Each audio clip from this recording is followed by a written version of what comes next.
Looking around the room, I see two things. Lots of men. And the ladies over here, they're from another school because they were there at the University of Michigan. And there was a big mix at the University of Michigan. But here there isn't. Is there a reason for that? Because? Oh, that's a good excuse.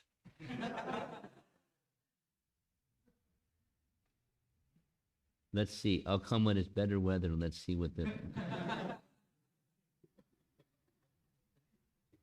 And here's another thing that I see. Non-resident Indians. You know, maybe one or two in another category, but why is that? Weather, right?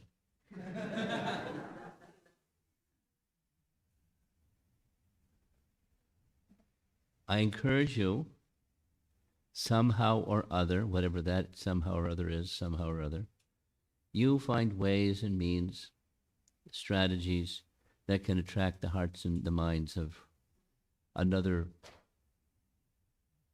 part of the population of America.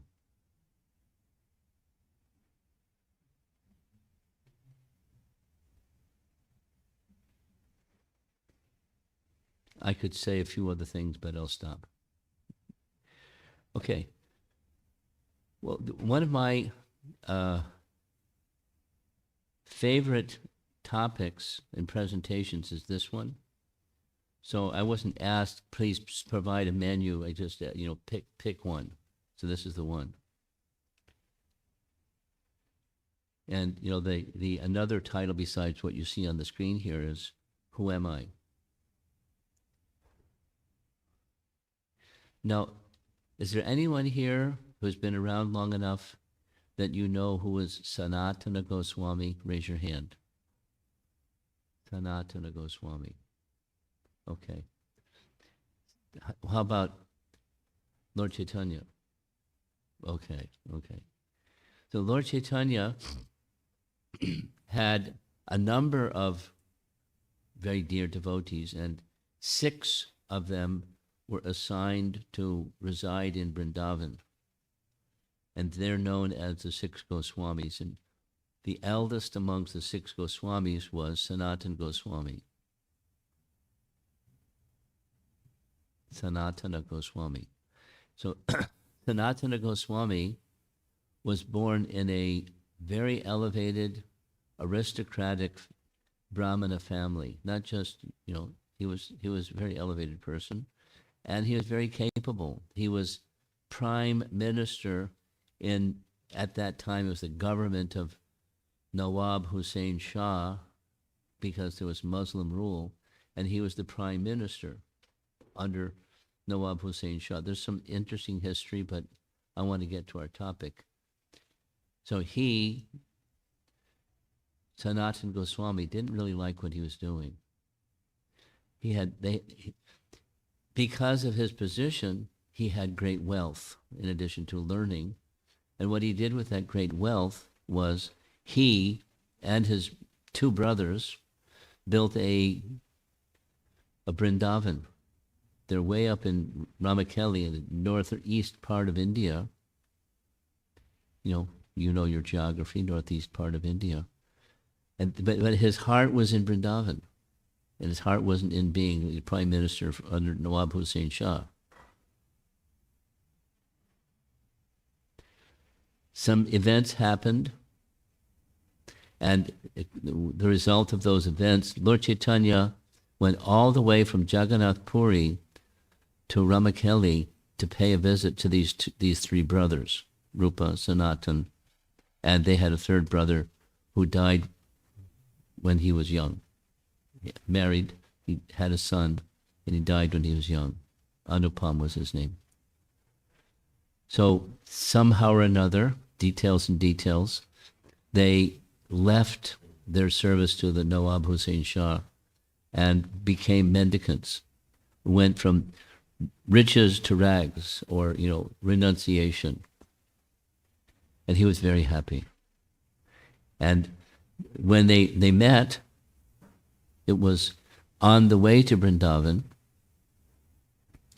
and Sanatana Goswami, when he met him, he was wearing, instead of, fancy attire that a prime minister might wear, he was wearing just a simple loincloth and an upper garment like this. With a straw in his teeth, he fell before Chaitanya Mahaprabhu, looked up at him, and asked two questions. Kayami, who am I? Or what am I? Same as our topic. And why am I obliged, why am I forced to undergo the threefold miseries of material existence? Why? Who and why? So this is not a new question. You see on the screen here, there's a painting of Plutarch. You may not know who is Plutarch. You know who is Socrates. But Plutarch came after Socrates, and Plutarch was a philosopher. And one of the things that Plutarch did was he wanted his readers to think more deeply than eat, drink, and be merry. Eat, drink, and be merry. Live like an animal, and for tomorrow you may die. So he didn't want that. He wanted to know, who am I? And to explain to inspire the question, thoughtful people, Greek times there were people who were a little more philosophical, a little more thoughtful. He told the story of a ship of Theseus. Something's not right. What's not right? What? You lost the screen. Please find it.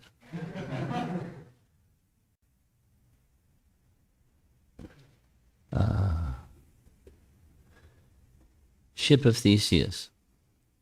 So once upon a time, I was visiting in Beijing. And the venue for the program was at a yoga studio. And, that's a common, conventional, easy thing to do for even in China. So it was a pretty large turnout of young people.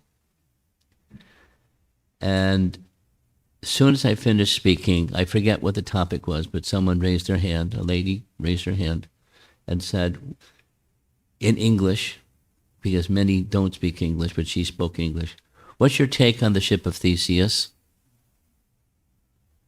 And I was, what? Where'd you learn about the ship of Theseus, please? Philosophy class? as if they don't have philosophy in China, but, Plutarch in the ship of Theseus. So I explained, and now that's our topic, the ship of Theseus, to stir the topic of who am I? And it was told in writing, this is a little video, but by Plutarch to help people understand. So here's the little presentation. Now this is as a TED Talk, but it's well done. Throughout the history of mankind, three little words have sent poets to the blank page, philosophers to the agora, and seekers to the oracles. Who am I? From the ancient Greek aphorism inscribed on the Temple of Apollo, "Know thyself," to the Who's Rock anthem, "Who Are You?" Philosophers, psychologists, academics, scientists, artists, theologians, and politicians have all tackled the subject of identity. Their hypotheses are widely varied and lack significant consensus. These are smart, creative people. So what's so hard about coming up with the right answer? One challenge certainly lies with the complex concept of the persistence of identity. Which you is who? The person you are today, 5 years ago, who you'll be in 50 years? And when is am? This week? Today? This hour? This second? And which aspect of you is I? Are you your physical body, your thoughts and feelings, your actions? These murky waters of abstract logic are tricky to navigate, and so it's probably fitting that to demonstrate the complexity, the Greek historian Plutarch used the story of a ship. How are you I?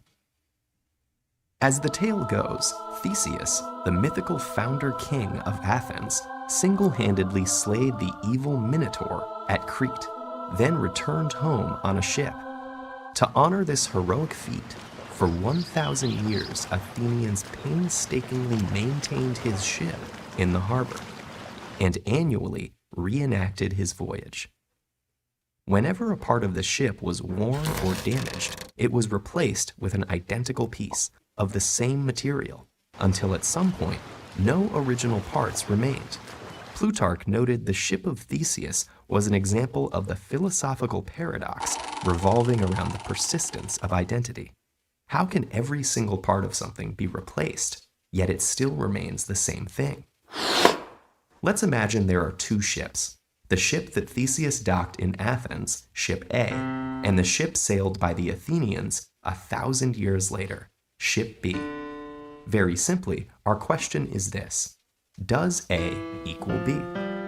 Some would say that for 1,000 years there has been only one ship of Theseus, and because the changes made to it happened gradually, it never at any point in time stopped being the legendary ship. Though they have absolutely no parts in common, the two ships are numerically identical, meaning one and the same, so A equals B. However, others could argue that Theseus never set foot on ship B, and his presence on the ship is an essential qualitative property of the ship of Theseus. It cannot survive without him. So, though the two ships are numerically identical, they are not qualitatively identical. Thus, A does not equal B. But what happens when we consider this twist? What if, as each piece of the original ship was cast off, somebody collected them all and rebuilt the entire original ship? When it was finished, undeniably, two physical ships would exist, the one that's docked in Athens and the one in some guy's backyard. Each could lay claim to the title, the Ship of Theseus, but only one could actually be the real thing. So which one is it? And more importantly, what does this have to do with you? Like the ship of Theseus, you are a collection of constantly changing parts. Your physical body, mind, emotions, circumstances, and even your quirks, always changing, but still, in an amazing and sometimes illogical way, you stay the same too. This is one of the reasons that the question, who am I, is so complex. And in order to answer it, like so many great minds before you, you must be willing to dive into the bottomless ocean of philosophical paradox.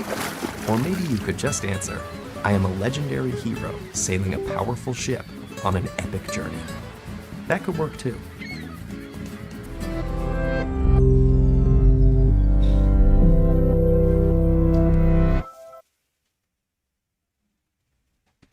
That's just to get the topic churning a little bit, the who am I topic.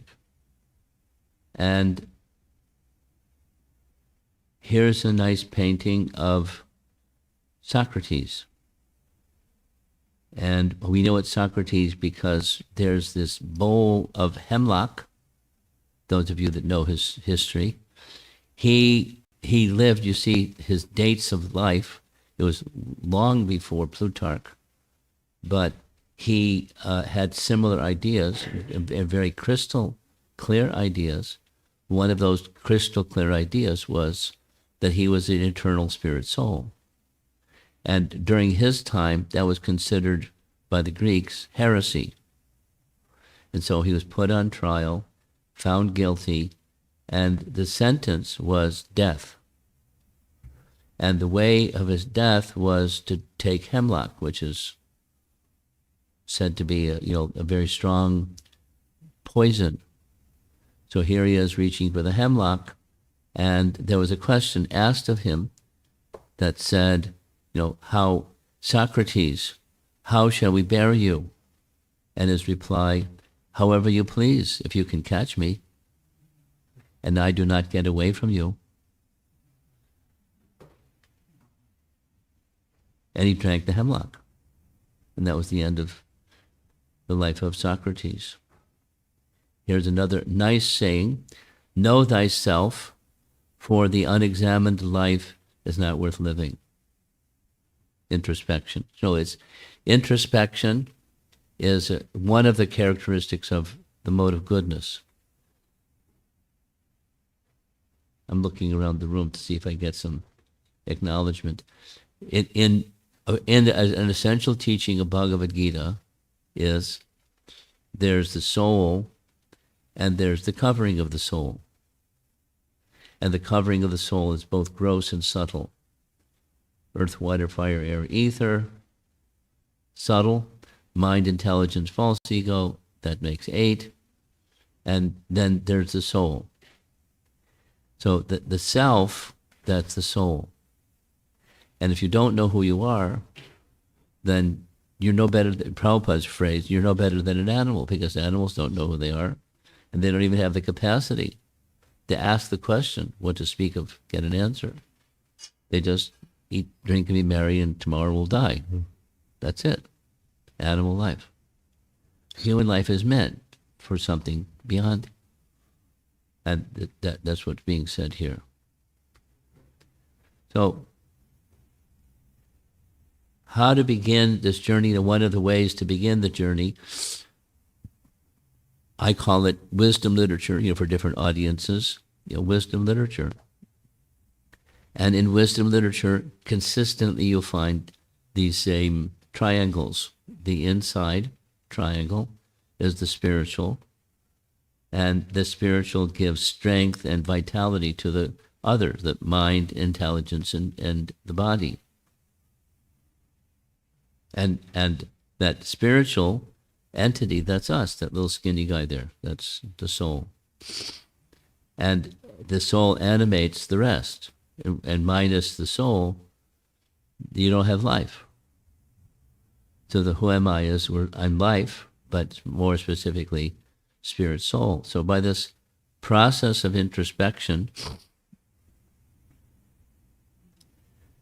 there's a really nice, there's many nice, but one very nice presentation in Paramatma Sandarbha by Jiva Goswami. We mentioned Sanatana Goswami. So his nephew was Jiva Goswami, and he wrote many things, but one of those many things was this 6 Sandarbhas, and one of those 6 was Paramatma Sandarbha. So he has a little concise description explaining a particular verse from Srimad Bhagavatam that is a type of an essence verse of Srimad Bhagavatam. And he describes how by introspection, by use of intelligence, while introspecting, one can come to understand and conclude, I'm spirit soul, much like Socrates. Socrates wasn't a yogi, he was a jnani. But he reached the conclusion, I'm spirit soul. I've been with full conviction enough to drink hemlock, and off he went. So then from by process of knowledge or discernment, introspection, I'm spirit soul. Spirit soul is part of something much greater. We're going to hear that in a moment. Spirit soul is part of something much greater, and then in its ultimate sense, there's a person. Not just much greater. In one short purport on a very important verse of Srimad Bhagavatam, Jiva Goswami very, very expertly presented. Now we'll come back down a little bit. This is a Bhagavad Gita verse, And in this Bhagavad Gita verse, it's describing a hierarchy. The indriyas, or the senses, are above gross matter or dull matter. And then above the senses, there's the mind, mana, and above the mind is buddhi, or intelligence, and above buddhi, or intelligence, is the soul. So it's most subtle, but it's animating everything else. And that's who we are. That's the conclusion of Bhagavad Gita. The beginning, the middle, and the end of Bhagavad Gita. Here's a nice lady to illustrate this point. She has a very nice bird cage, and she's very fastidious in polishing her bird cage, so much that she neglects the bird inside. And when the bird inside is neglected, he dies. So much for the bird cage. Similarly, we may take care of the body and also the subtle mind, intelligence, and ego, but without attending to the bird inside, or the soul inside, or the life inside, who we really are inside, it's Prabhupada's phrase is a cage polishing civilization. And the poor bird doesn't get a lot of benefit from the cage polishing civilization, not making that distinction.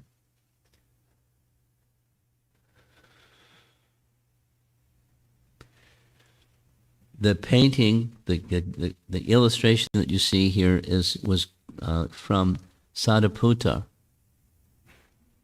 Anyone here is familiar with who is Sadaputta? Sadaputta, a few of you. Okay. Sadaputta is deceased. He's no longer with us. But he was a graduate from Cornell University. And my appreciation of him is he's one person, and I can't, not too many other persons that I could say this about, but he was a genius. He wasn't just smart.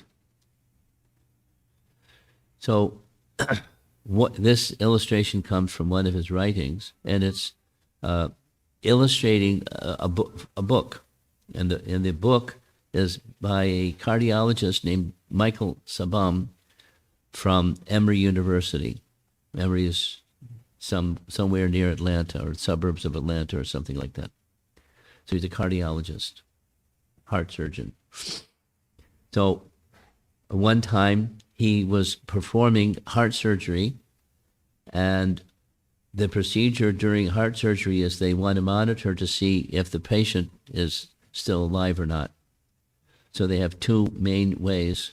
They hook the patient up to a little machine that gives the EKG. It says if the heart's beating or not.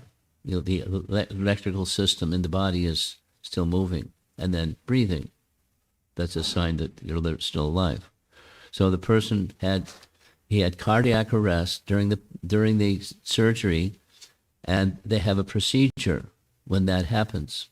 And the procedure, as you see from the painting, they have electrodes. They put the electrodes on the chest of the patient, and they simulate stimulating the heart as if it was working, but it stopped. So it's like jump starting a car. And sometimes it works. Sometimes it doesn't work. So in this particular patient's case, it worked. And because Dr. Sabam is a good physician, he went to see his patient after the surgery some days later, when he's like just lying there, and he asked the patient, "How you doing?" And the patient shared with him what you see on the screen. He said, during the cardiac arrest, listen carefully, during the cardiac arrest, I was floating above the operating table and looking down at the operating table. And then he repeated what the nurse said to the physician, then the physician said to the assistant, do this, do that. He had, his auditory sense was working, his visual sense was working, and his memory was working. but he was outside the body. And then, zoom, he went back into the body and told the doctor what he experienced when it was out-of-body experience. This is not totally new. OBEs, it's like got a nice little acronym.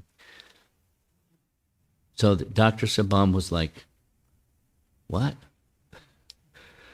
So he's a good doctor, so he started asking other physicians, other cardiologists, and sure enough, other cardiologists had similar reports. And after putting all those reports together in a book, he came to a conclusion. And the conclusion was, as much as a scientist, I don't like to say this, but it appears to me that consciousness, this is the main point, the punchline, consciousness is not the body or electrical chemical events within the body or within the brain, because that's commonly in modern science, that's what consciousness is. It's just an event, a material event, electrochemical chemical event. But the electricity wasn't working. It stopped, shut down. So consciousness is separate from the body. That's the main point.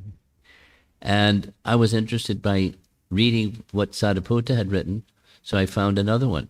And this is a lady that's on the other side of the country, University of Washington, Dr. Kimberly Clark Sharp. And she had a similar report from a patient, but it was a little different. The patient had a cardiac arrest, and the patient reported to her. They left their body, but they didn't just hover above the operating table. They floated across the ceiling, went out the window, the ventilation window, and up 3 flights of stairs, or 3 flights of outdoors, and found themselves looking inside the janitor's closet. And she, her reaction was, what? So the patient described what he saw inside the janitor's closet. So she went to the janitor and said, do you mind, can I take a look inside? Because a patient reported this. And the janitor was a little firm and said, doctor, this is a hospital. I keep the closet locked. So no one can get in the closet because it's locked. So a person can't describe what's in. So she, can I see? Because they described what they saw through the window. And exactly what is inside the janitor's closet is what the person saw.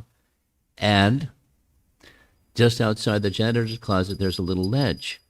And on the ledge, there was a sneaker with a ripped toe on the sneaker and a different color shoelace than the rest of the sneaker. Oh, so she went up to an upper floor, looked down, and there was the sneaker. Conclusion, same conclusion. OBEs is where people, they demonstrate consciousness is something other than the body, or gross or subtle. No, maybe there's some other explanation, etc., but seems pretty clear. And here's a fellow, he looks a little different than me, but he's an American actor, and he's being interviewed on TikTok, and I hope the sound system works. The reason why spirituality is important is because it is reality. That we are not human beings having a spiritual experience. We are spiritual beings having a human experience. Turn the volume. Who I am and what I am is not my body. It's not even my personality. It's not the trauma I suffered. It's not what I've been through. That there is a little spark of the divine inside of me. There's hard data that shows around mental health and well-being that having serenity, meaning, purpose, a losing of oneself to a transcendent self of the divine increases greatly the quality of our lives. We're a part of something much greater and much more beautiful than ourselves. And in living in that state can greatly enrich your life. Socrates. Modern Socrates. He looks a little different. Same teaching. Bhagavad Gita teaching, we're not the body. Now, some of you know, probably many of you know, if not most of you know about quantum mechanics. And here's a quote from Edwin Schrödinger. Consciousness cannot be accounted for in physical terms, for consciousness is absolutely fundamental. That's not by combination of matter you get consciousness. That's a modern idea, but it's not factual, because even when the body is discombobulated, consciousness goes on. Now, I'm a little surprised, that's why I put it here, Schrödinger, the quantum mechanics father, is saying this about consciousness. And I can think of some artificial intelligence folks that need to hear this too. You know, for a robot, where's the experience, subjective experience of, yes, you can reproduce behaviors, fine. That's what robots do. But where's the experience of consciousness? So according to the Vedic texts, the soul, or jiva, is both conscious and consciousness. Now, I heard this several times from Prabhupada, you know, young brahmachari. You know, this is, it sounded cool, but I didn't know how to understand it. What was he meaning when he said this? It's a nice question to ask. So I kept reading, and in the course of time, I came across something from the Upanishads that this graphic illustrates. Just as a lamp is luminous and it lights up pots and plates, so similarly the living entity is conscious and consciousness. That is, the lamp is luminous and it spreads light. And as it spreads light, it lights up things. You can't see those things without light, but you can see things with light. So consciousness is within the body, but it expands beyond the body. And therefore I can see something on the other side of the room, or I can hear the air conditioning fan or the heater fan or whatever that sound is. You know, although I'm not sitting next to it, the senses perceive something that's out there. That's the main message. But we're conscious and consciousness, both, the jiva. Here's another graphic to show. There's the entity that's within, and light emanates from a living being, and that light departs. So in University of Calgary, they have a procedure for measuring light. No, let's say when a living entity dies, the body becomes dull. But when the soul is within, there's some light, and they can measure it. It's measurable. Photons can be measured. And when someone is in very high consciousness, then there's more light, or less light, or light is shut out. And it has to do with the soul. Light emanates from the living being, and then it departs after death. Ways to measure, verify. You know, there may be other reasons, maybe other explanations of why, but this is one very clear explanation. Here's another graphic. You can see I like graphics. So here's an eggshell. And supposing the eggshell has a little crack in it, and from the little crack, the light that's within the eggshell, the consciousness extends outside. And then open up that crack in the eggshell, and there's expanded consciousness, and then there's the stage where there's nirvana, where consciousness is completely separate from the covering. Cessation of material existence, nirvana. That doesn't mean spiritual existence ceases. It doesn't mean that you have to be out-of-body experience, but you don't identify with. Consciousness doesn't diminish. Consciousness is what consciousness is. But it's different. Consciousness and the body are different, or the mind. And then comes, negative emotions. Here's another graphic. I like graphics. So here's a Chinese fellow. And he looks like a pleasant man. He's got a little beard and looks a little old, and he's smoking. Who knows what he's smoking there. And he has a friend. And his friend is also Chinese, and he has a little bit bigger beard, and they have points of similarity. They both have a soul within, but the soul in one is just different than the soul in the other. But something that's similar to both is the same super soul within the heart of one is in the heart of the other. That's what Bhagavad Gita teaches us, and yogis have the capacity to realize. And there's a popular phrase, a soul to soul relationship. Question: is it possible? Answer: yes. Through the medium of supersoul, it's possible. That's what it's specifically written in Srila Prabhupada's books. The relation of the soul to the soul can be established via the medium of the relation with the supersoul.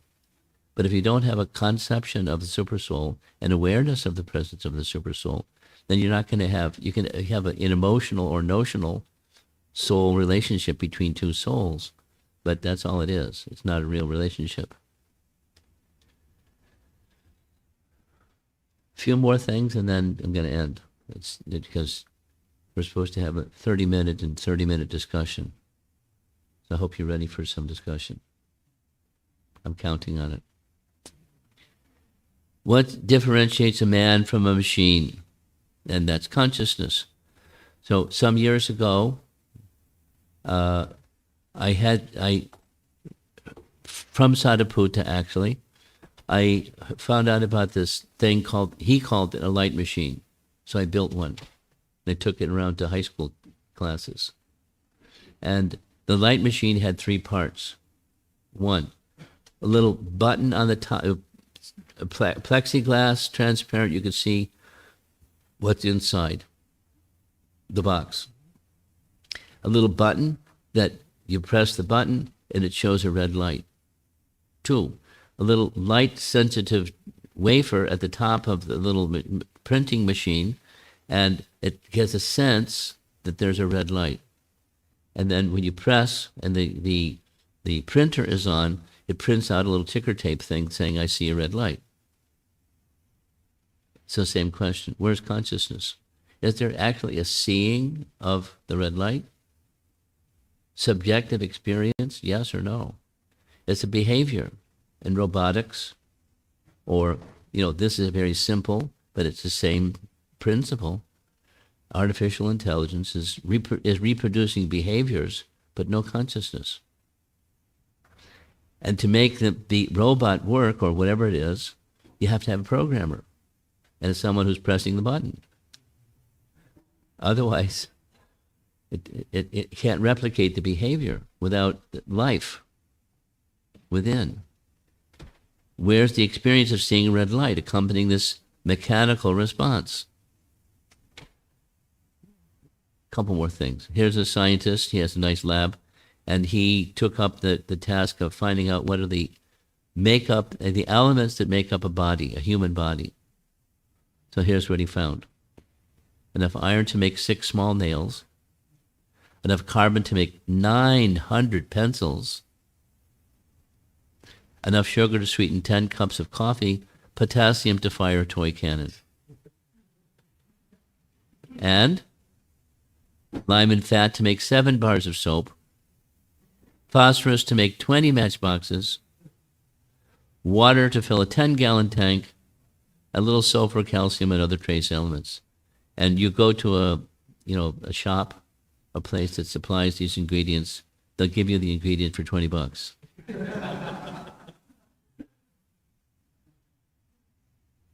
So, which is more important? The BMW that's worth $50,000 or your $20,000 valued friend? Life is more than the elements that make up the body. Now, everyone knows it, but, we just go on like donkeys and don't acknowledge or don't live our life accordingly, commonly. So you're a group of persons getting the opportunity by the grace of a nice teacher here, who you verified he's good, and helping you understand these very basic elements. Here's a graphic I like. This is that person with his back to us, that's us. And we're looking out at, on the one side there's birth, on the other side there's death, and there's what goes in between called life. So what goes in that space? What's life meant for? Here we are, whatever your age is, you're so many years old, and you've spent so many years doing so many things, and now you're in a university, and congratulations. Now, what's the purpose of that? And then what happens after that? It's just get a job, right? Supposing the job market is difficult, you may not get a job. But supposing you get a job, then what are you going to do with the job? What is artha meant for? Kama. You buy a house, and you get a wife, and you have a family, and, have kids, and get old and die. And that's it. Is that what's supposed to go in there? Who am I? Am I truly happy? What's my goal in life? What is this human life meant for? Where do I go after this?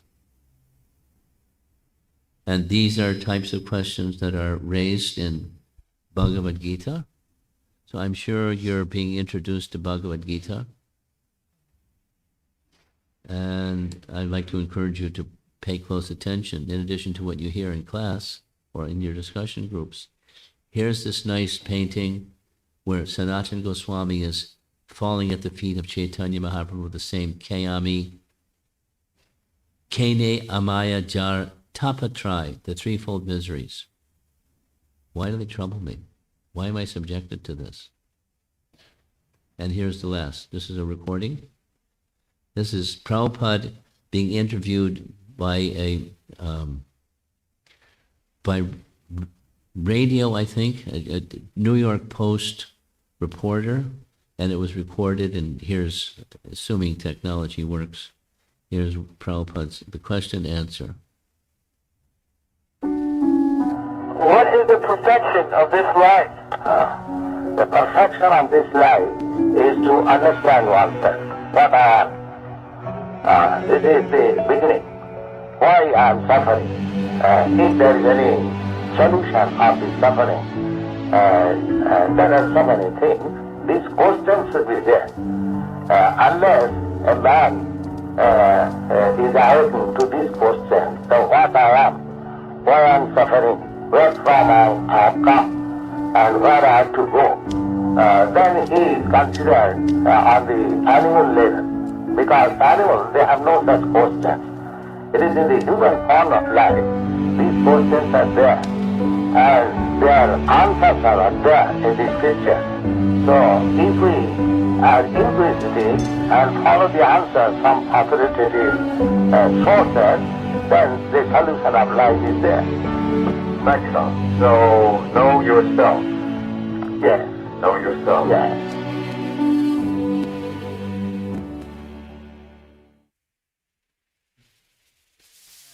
So that's it. And now it's time for questions. It's almost 6 o'clock.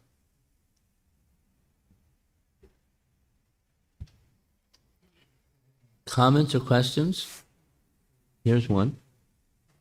Here's a little portable microphone. Hello.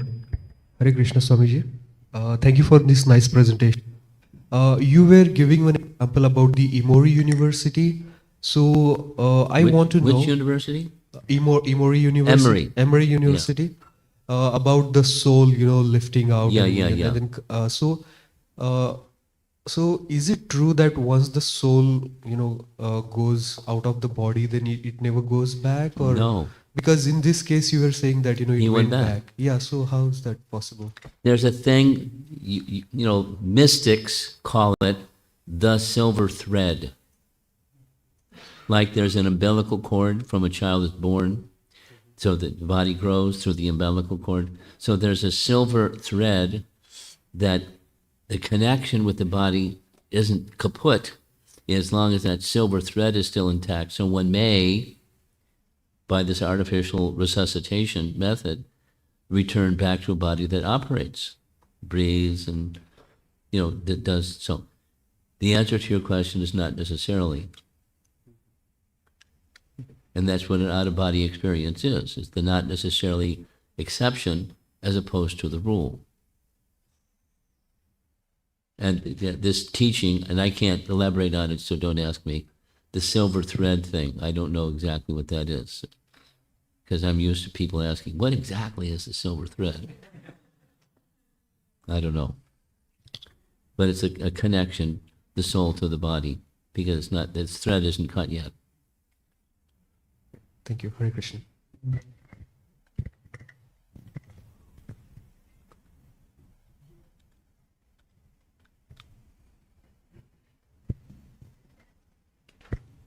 Hare Krishna. So for a number of years, I was a Zen Buddhist, and in the earliest Buddhist texts, a few thousand years ago, there is a sutta which is called From Buddha to Vajragata on Fire. And it's a discourse on the nature of Consciousness. yeah. Are you familiar with this? Yeah. Oh, very good. That's great. So from my understanding, he makes the conclusion that Vajragata asks basically like, can you tell me definitively like, are we Atman or Yeah. what are we? And he says, Buddha says like, what we are is like, we are neither consciousness nor not or neither Atman nor not Atman. Yes. Neither Right. like Atman nor not. So he goes into this thing where it's like he uses It's a paradox. Yeah, it's a paradox. It's like you can't even begin to define it. So my question to you is, do you think what do you think is the purpose of attempting to identify the self in terms of words, to say we are this one thing, or we are this, or we aren't this one thing, or we are this other thing, instead of leading people to the direct experience of the self? The direct experience of the self is intended, and not instead of. You heard the little recording. But the no is by direct experience, not I read it in a book somewhere. And now I can check the box and get an A in my exam, that I know what the soul is, or I know who I am. I'd like to share two things. So it's not denying, he doesn't deny the existence of the soul. As you nicely said, it's something that we don't have the capacity to evaluate at our present level of consciousness. So two things. In addition to the sutra that you're speaking about, there's a teaching that's in Buddha's doctrine, or set writings, that says what consciousness is. And in Sanskrit, Kshanik Vijnanavada is, the Vada means doctrine of momentary consciousness. He uses the word Vijnana. We don't use the word Vijnana, we use another word for consciousness, but he uses that word. And in that, I'll say it slowly, you're familiar, all there is the moment. He doesn't say there isn't a soul, there is a soul. All there is, consciousness is the moment. The past is gone, the future hasn't happened, all there is the moment, And therefore, an essential part of the discipline is be in the moment. Be in the moment, mindfulness. And here's a drum roll. When you become really good at being in the moment, you know what happens? You go beyond the moment. What's that beyond the moment? Nirvana. What's nirvana? Enlightenment. And what's there? Nothing. It's there, then in that case it's explicit. It's not something, it's nothing. Because consciousness, we've gone past that moment to the place where there's no moments anymore. Because the moment means past, present, future. No past, present, or future. Now, is there such an idea? The answer is yes. Is there such an idea in the Vedas, which he rejected? Yes. There is such an idea of time that's eternal. But time that's eternal is not nothingness, it's somethingness. Or it's who we really are.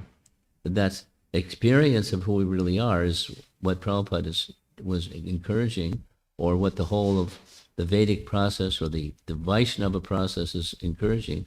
Because in that realm of somethingness, there's a soul and there's a Supreme Soul. And one may, by contact with the Supreme Soul, become enlightened. So that's nirvana. I could say a couple of Sanskrit phrases. It's just nice. You'll like it because of your years of dedication to. I also dedicated some time to Zen Buddhism in my college days, undergraduate college days.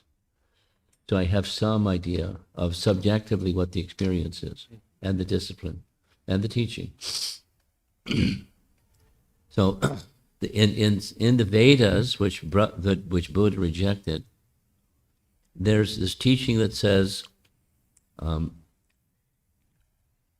Muktir hitvanyata rupam svarupena vyavastati, which means swa means one own, and rupa, one's own form. Soul has form, not formless, or not, it doesn't exist, it may exist, it doesn't exist, we don't know. It exists in that timeless realm, eternal realm, swarupa.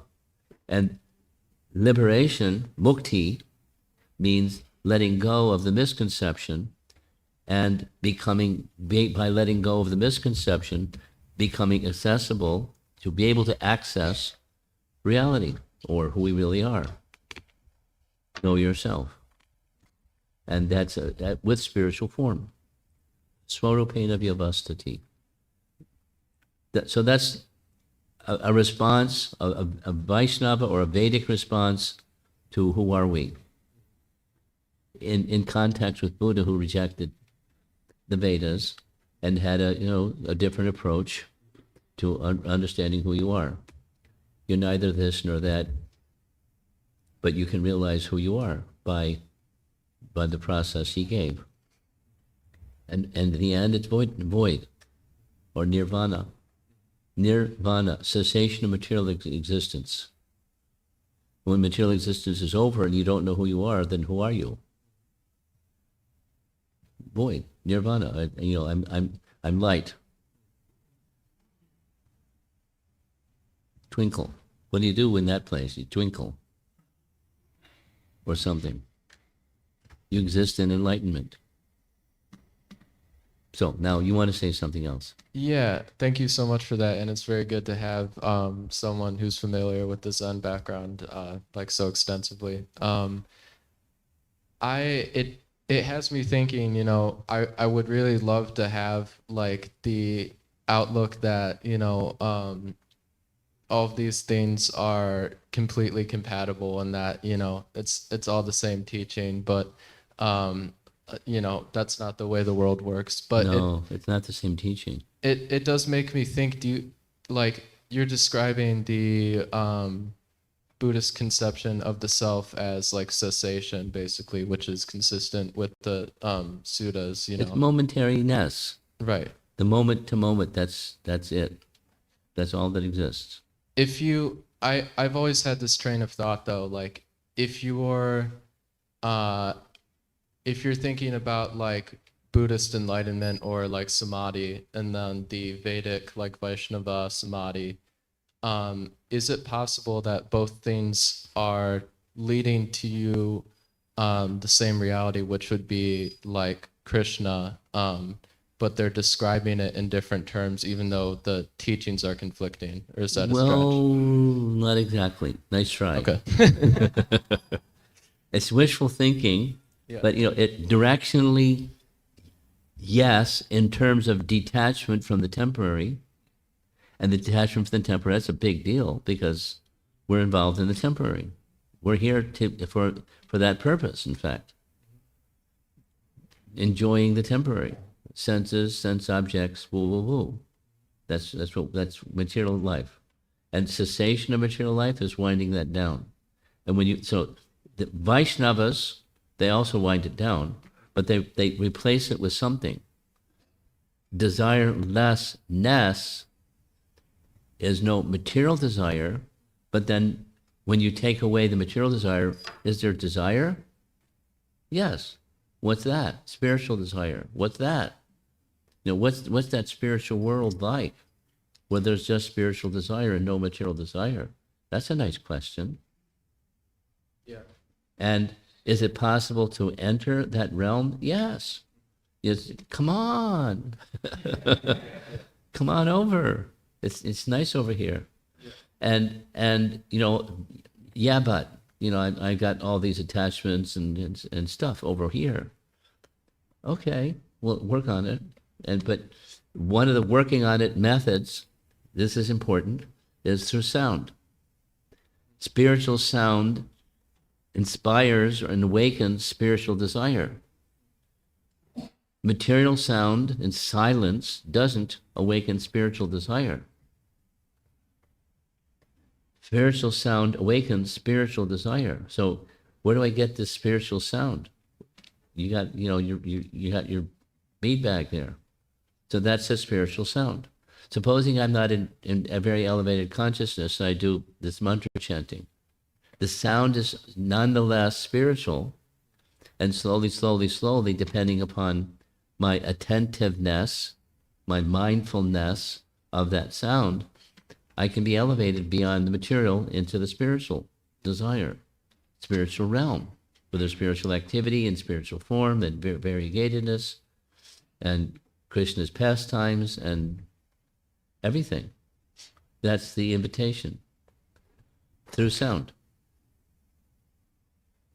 More. You want to say something more? Yeah, I don't want to take up too much time, but That's okay. I like your questions. Okay.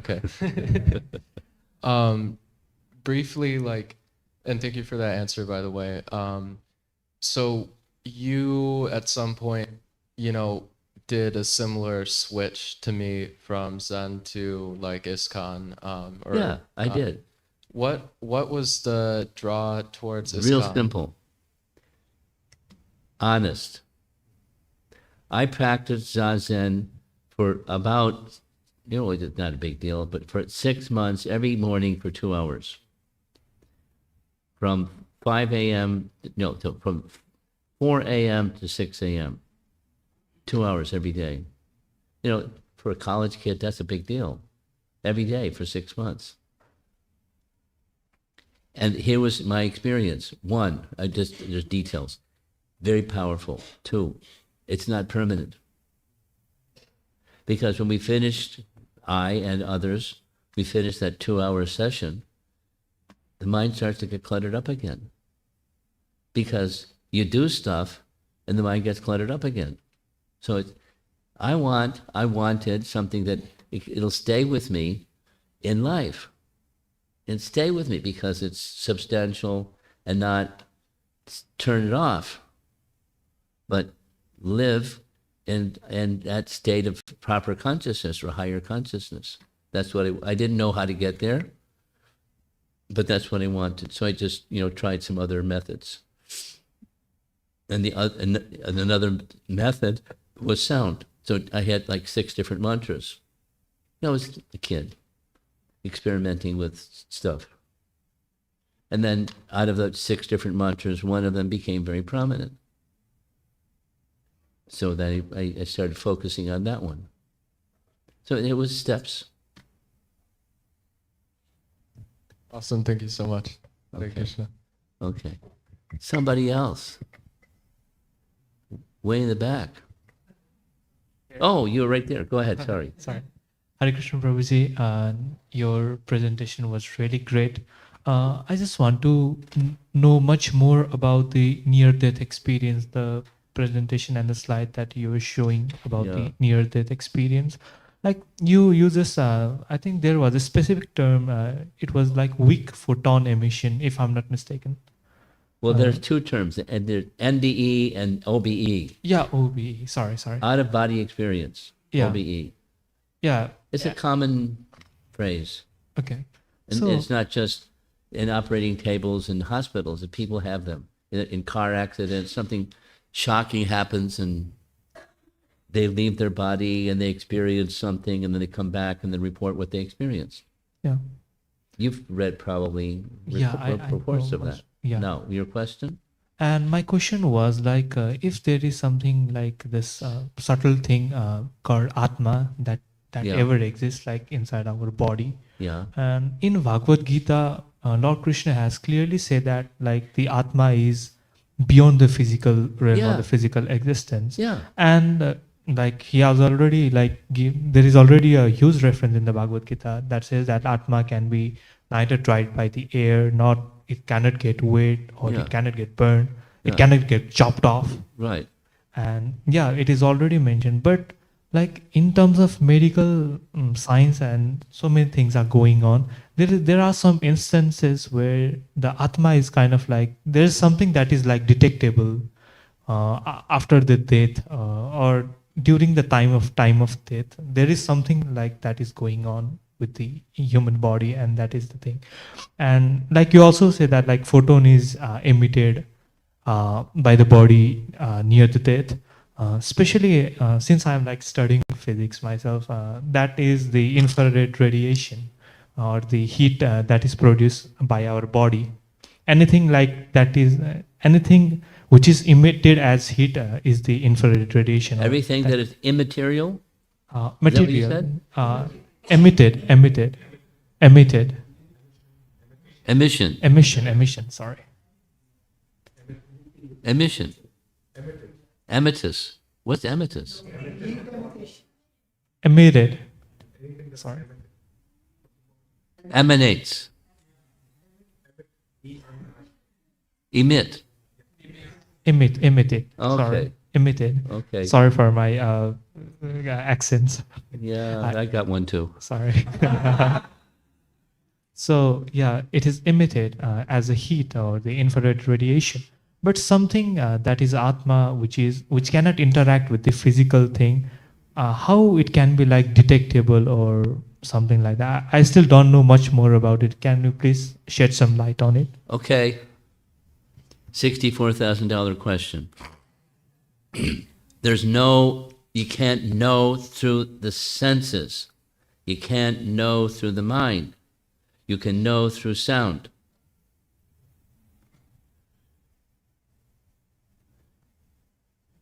Your friend over here, and you too, I encourage you, you don't have to, but I encourage you to read Tattva Sandarbha Pramana Kanda, the first half. Pramana means evidence, which is what you're asking. What's the evidence that the soul exists? Because it might be this and it might be that. There's not proof. Because our senses are imperfect and the mind is also, we're inferring things and it may not be what we're inferring. So how do you know? That's your question. And you'll find that answer in pramana, which means evidence, the way that you can know something. You know, that in English, there's this word epistemology. Woo, woo, that's a nice word, epistemology. What does that mean? The way of knowing something. So how do you know? That's your question. Read Tattva Sandarbha because it's subtle and to explain subtle quickly is a little challenging, but I can try. But if you read, there's sections of Tattva Sandarbha, the Pramana Khanda, the first half, it covers the topic. And in the same, Jiva Goswami explains Kshanak Vijnanavad of Zen Buddhism, or at least of Buddhism. Consciousness is momentary. So, how do you know? There's ways of knowing: sense perception, reason, and logic, and by hearing from authority. And you have to have the right authority. Just like, on Tuesday I'm going to fly to Chicago, and I'm going to fly on Southwest Airlines. I'm not going to ask the gas station attendant around the corner, is the flight on time? I have to ask Southwest Airlines agent, and they'll tell me, is it on time or not? A proper authority on a particular topic, you have to, who's then the proper authority? Then you have to discern the answer to that question. But there are persons, the Vedas are sources of that knowledge, of Brahman, or that which is eternal. And through the Vedas, you can authoritatively know. Now, experientially, then you follow the process within the Vedas, and you can experience.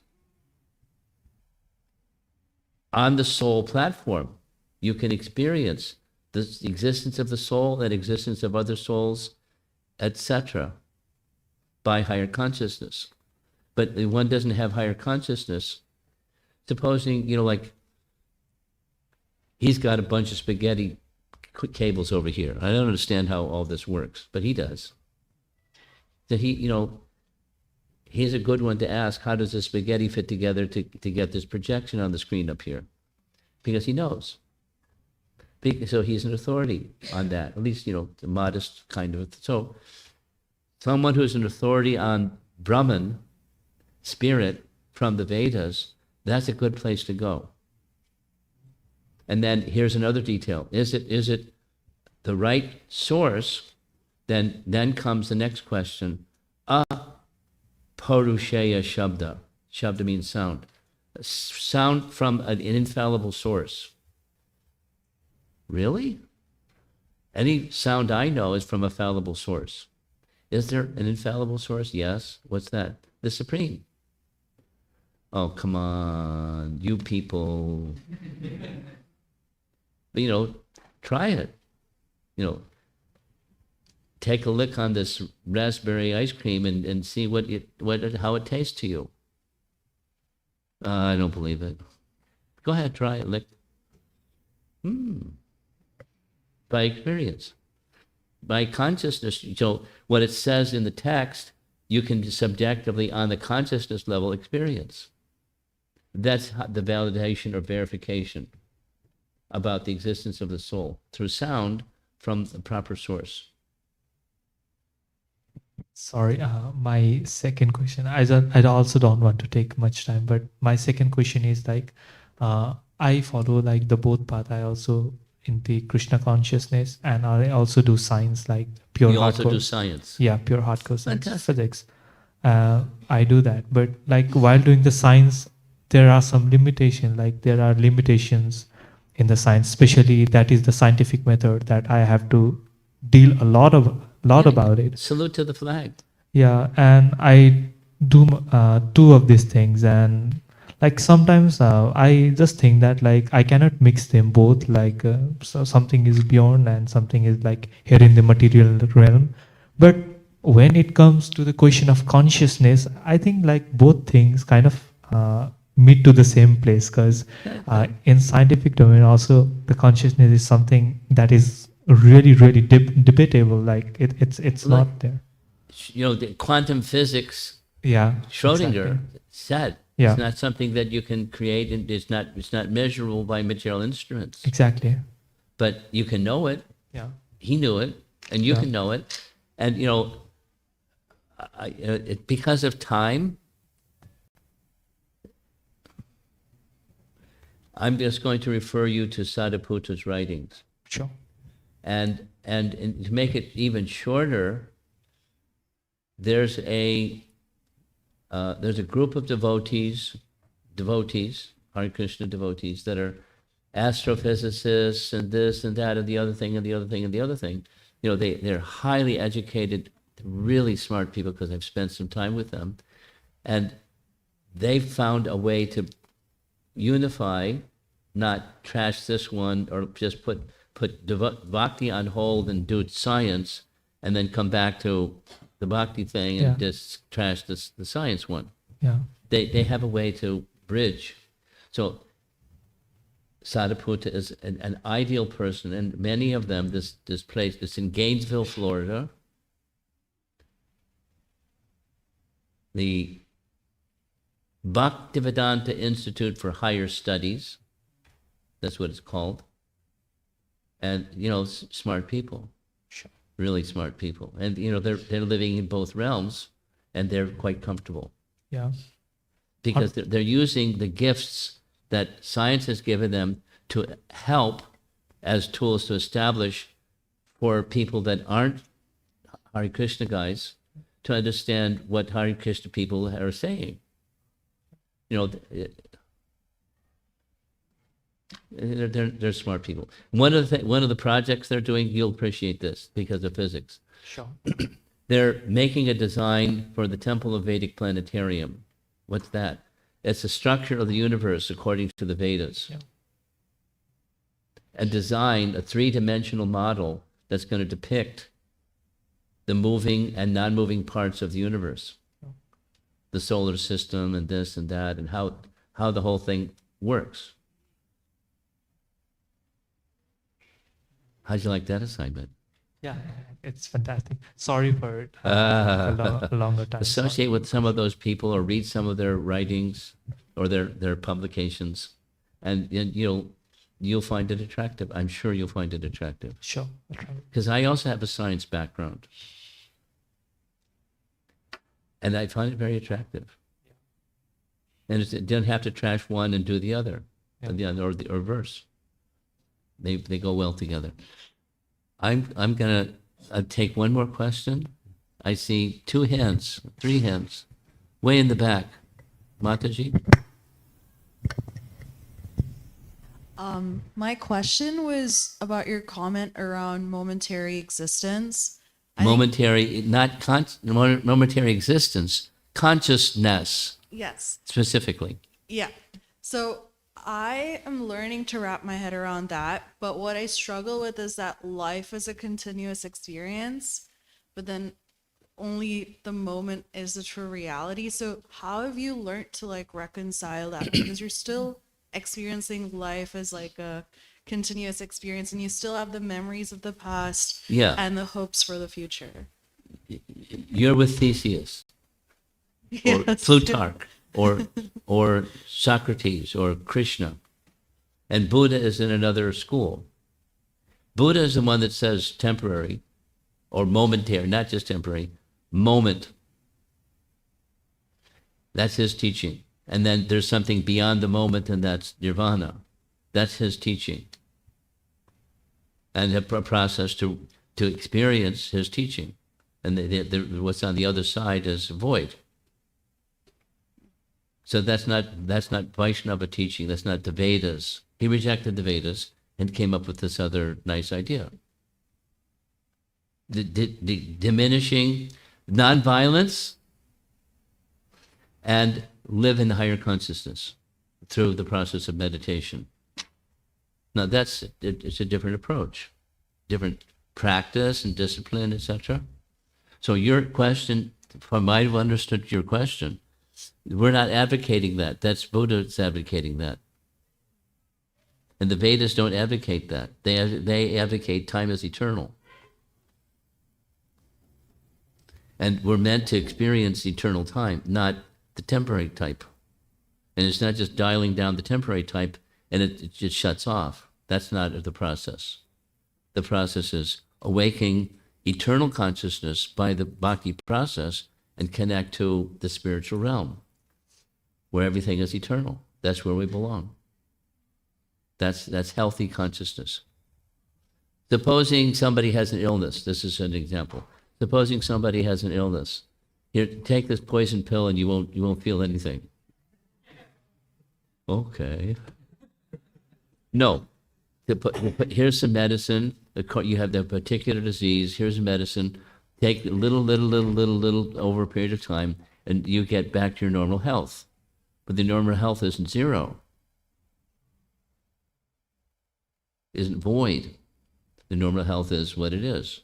Svarupena vyavastati, being situated in our spiritual identity, with spiritual form, with spiritual activities, with other spirit souls and the Supreme Soul. That's our natural position. That's our healthy position. Is it clear? Yes, I just had a quick follow-up on that. So how have you learned to like keep reminding yourself of that spiritual existence? Because there's just so much layers of conditioning that just happens Yeah. with each. So we also like mindfulness, but we don't have the teaching that says that's all there is.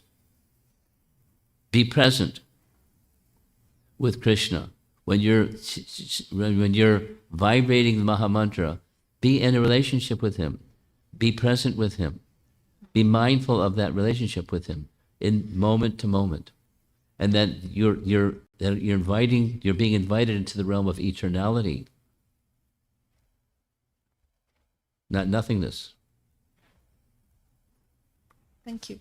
Okay. Look at the time. It's 6:30. I think we should end. Is anyone going to whine and complain if we end? Or probably our leaders want us to end. What should I do? Huh? One question. You're so enthusiastic. I hope it's simple. Hare Krishna, Prabhuji, done with pranam to you. So what happens after the soul merge into the Paramatma? No. Atma to the Paramatma, right? No. Firm. That's 3 times. No. It's not that the soul merges into Paramatma. Nice try, but that's not what happens. There's you, and you're conscious. And there's objects that you're conscious of. Many of those conscious objects are matter. But supposing you direct consciousness to the Supreme, it's not you merge with Paramatma. That's never the teaching of Vaishnava school. That there's you and there's Paramatma. And not only you and Paramatma, but everyone in Paramatma is situated everywhere. Everywhere. Say it negatively. There's no place where Paramatma doesn't exist. But you don't merge with Paramatma, you are conscious of. And that's not complete. You keep going, and there's Bhagavan. That source from which Paramatma comes.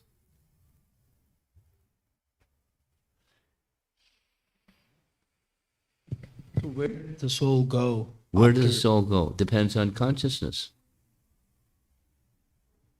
Depends. We can go up, down, or transcend, or stay the same. There's options. What do you want? So then that's the medium, the path, bhakti. So in this life, consciously render service to the master, and that's what we do. Krishna wants, we do what he wants. Live your life that way.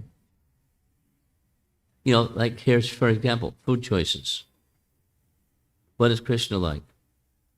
So that becomes the food that we accept. We take that which is offered to Krishna, and there's certain things we can't offer to Krishna, so we don't. Certain things that Krishna likes, so we do. And then the remnants, that's what sustains the body. Food choices, that was easy. Now there's other things. Your career, and your ashram. Are you going to be married or not married? And there's other choices that we make. So what's pleasing to Krishna, and you align yourself with what's pleasing to Krishna. That's bhakti. There's the master, and I'm the servant, and what does he want? I do that, and that's leads to this. You okay? Yes. Yes. Huh? Yes. Yeah. Totally makes sense. Okay. Shall we end? Srila Prabhupada ki jai.